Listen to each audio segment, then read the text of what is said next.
What is up, everyone? It's your boy Vlad coming with a recap video.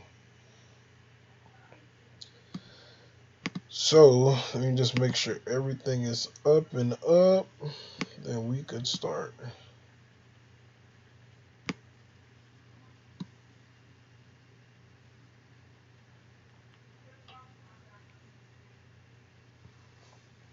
Recap video.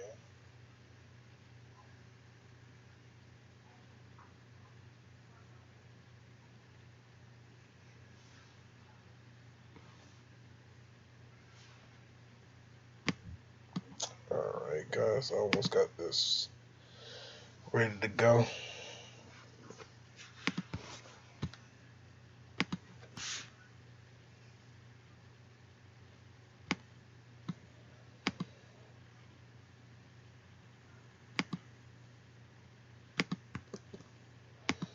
And if you want to friend me on Facebook, you can certainly do that. It's Vladimir Cadet. Or follow me on Instagram, Mr. CEO Vlad, I believe that's what it is.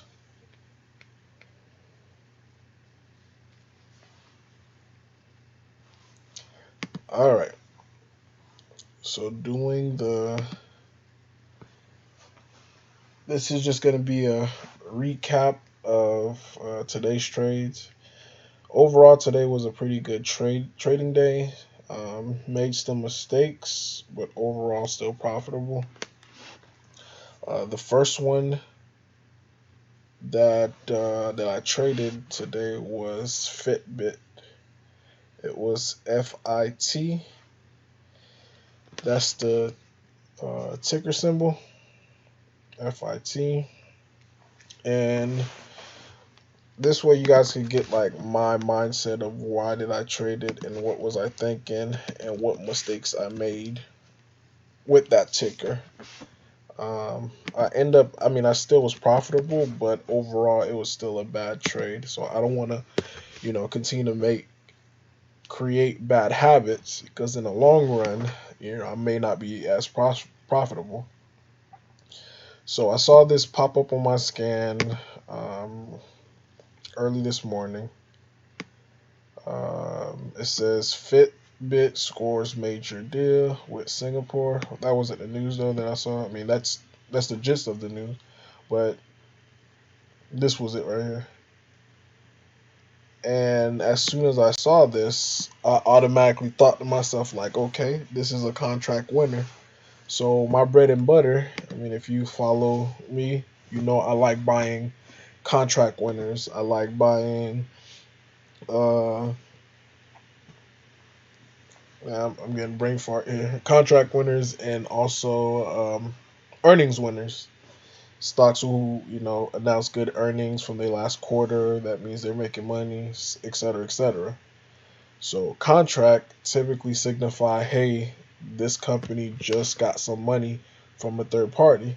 So in the stock market, typically when a company has get money, any type of cash, that's something always positive for the company. And the stock tend to react positively to it. So once I saw Fitbit, I was like, okay, Fitbit is a reputable company. Um, I'm pretty sure a lot of people have Fitbits. But this is the mistake that I made. Normally, for me, going in pre-market, I don't buy pre-market, and what pre-market is, it's pretty much buying before the market open. Market open at 9:30. This little gray area is before 9:30. As you can see here, like as I move it, it's telling you the time of the day. So I actually bought it right around 8:39 a.m. this morning when it did this because um and the reason why I shouldn't have bought it was looking at the overall history of the chart. This is considered the 1 year of what this stock has been doing. Each candle signifies just one day in the stock market. So between here and here, it had this big gap down. So on this day, which was July 31st, it announced that it had bad earnings. So when the stock had bad earnings, this would happen. This little gap just show you um, how far the stock went down. So it went from $4 and about 19 cents all the way up to to $3.32. I mean, that's a big loss that the stock just had recently. This just happened not even 30 days ago. So I saw this on the chart, and normally when you see a gap in the chart, most people try to buy it thinking that this stock would just go up and actually fill this gap, this little gap area. But one thing that most people don't realize is there's a reason why this thing went down. I mean, if it has bad earnings and it's not making, money, then the people who are trapped in here, they're still stuck in the stock and they're losing money. And also the people are right here, they're in the stock, they're losing money. So anytime a stock tend to try to spike or try to go towards around this little area right here, the people that are in it, they're gonna want to get out. So imagine you're down, a couple of $100, and it's been, nearly a month, and your account, you just see red in your account. The first chance that you get, more likely you're gonna take profits. You're gonna take profits. You're gonna get out. You're gonna get out the stock, and just break even.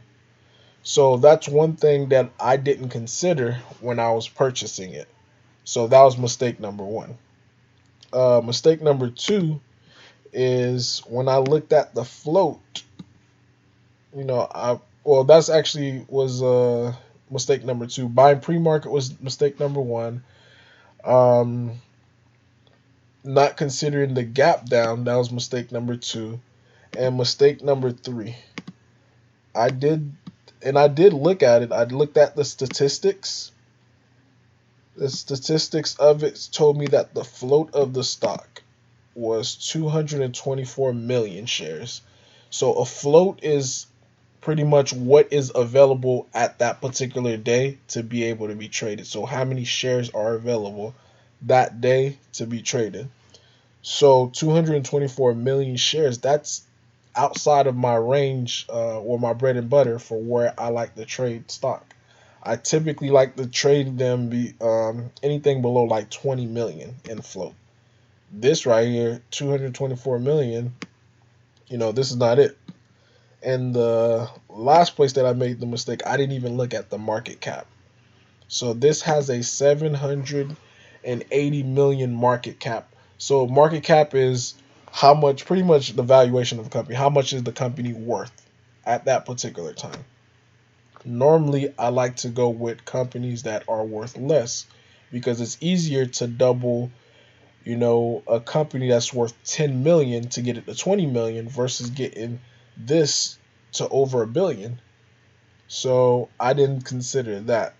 Like I said, even though this was a profitable trade for me, um, I mean the whole setup of what I should be, focusing on, I played this wrong. So when this stock did this dip, it popped back up. It got to like I got to the 325s. Then it started bouncing. Once I saw it bounced off the VWAP, the VWAP is this little purple line that signify where the majority of the buyers are at. So once I saw that it bounced off the VWAP, I held it, but then I saw I had trouble at the 322 mark. So there was a lot of sellers at 322. Once I saw it dipped, then it popped back up here, and and more sellers started coming at the 319. I decided to just get out. So I got out here, made roughly about $30 on the trade. Nothing big. It could have been a lot worse because afterwards you see this hat, it cracked. It got all the way down to $3.06. Then eventually it opened and it did the same thing. So for overall for that day for Fitbit, just falling. So I was out of Fitbit way before the market opened, but made a couple of mistakes. Luckily, I was still able to profit. So the next trade was MYO. MYO, I actually played this very, very well. I was patient, had a plan in place, and yeah, so I executed this. So little background about this stock, MYO. It was gapping up pre-market, so it had news. Let me show you the news here. And when I saw the news, I was like, this news is not really significant to justify this stock going up, another 50, 60%. So what I did with this stock, I actually shorted it. A short is the opposite of a buy. When you hear people say, oh, in the stock market, you buy low, you sell high. When you're shorting a stock, you're doing the opposite. You're selling high, then you're buying it back low. So in the stock market, you can make money while the stock going up, and you can make it while the stock is going down. So in this case, I made money while the stock was going down. So I saw the news. Let me get it here. MYO.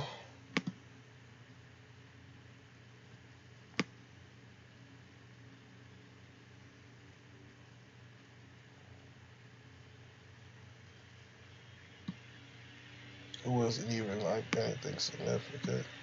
Oh, it announced technology licensing program. I didn't even read the whole article. I just read the whole, just the headline.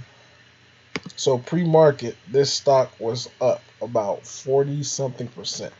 So it was trending. It was already up from the day before the market even opened. 40 some percent. So I know typically, um, when a stock opens, like the first maybe 15, 20 minutes of the stock, when it's a gap up, they tend to run about anywhere up to 30% higher from the initial open price. So this stock initially opened up at $1.02. And all I did was basing my risk level upon worst case scenario that this stock would run another 25%. So I just multiplied 102 times 0.5, then plus $1.02. So I based this play off of $1.27. So had it gotten all the way up to $1.27, I would have cut for a loss. So what I did with this was on the spikes, I started. All right, so I can go back. So shorting, in order for you to short a stock, you gotta have shares to borrow. So what that is, it's almost similar to like, let's say if someone had a cell phone, your friend had a cell phone, and you borrowed the cell phone, and you actually sold your friend's cell phone for $15, and you were somehow able to purchase another cell phone of the same kind, same exact phone, for you was able to buy it for about $10. So that $15 that you just sold it for, you're gonna use that same $15 and you're gonna buy it back for $10, and you keep the difference of the profit of the five. So that's the same way that a short represent. I mean, you're gonna you're gonna borrow shares from your broker, and you're gonna sell it. You sell it first, so you sell high, then you buy it back low. So what I did, I was selling right around a dollar, I think $1.10, right around here, $1.10, and I was hoping to get it, in the 20s to sell some more, but I never got that opportunity. So with this, I didn't even get to go full size on the trade. So I just got in a couple of shares here. I got 1,000 shares here. Then it started going up. I was hoping for it to go to the 20s, which it didn't.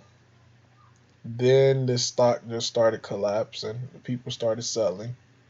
And the crazy thing about it too, on stock tweet,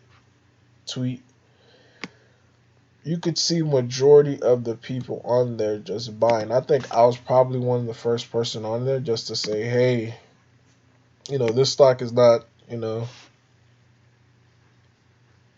it's not gonna go higher. It's gonna come down.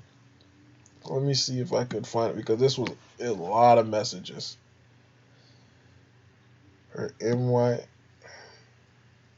Oh my goodness! Like as you could see, and this is even from, you could just see it. People say bullish, bullish, bullish. For those who don't know, is people just saying that they think the stock is just gonna go higher. Bearish, they think the stock is gonna go lower.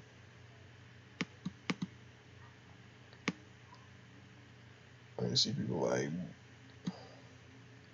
I'm just trying to get it way to in the morning so that way you could see like the sentiment of the people who are buying this stock.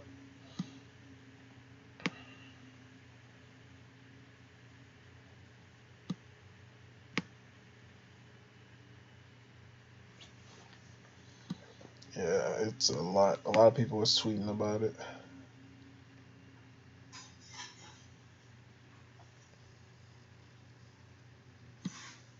All right, there we go. I mean, even though there were more. All right, I'm just gonna scroll up and we're just gonna read just a couple what some people were saying.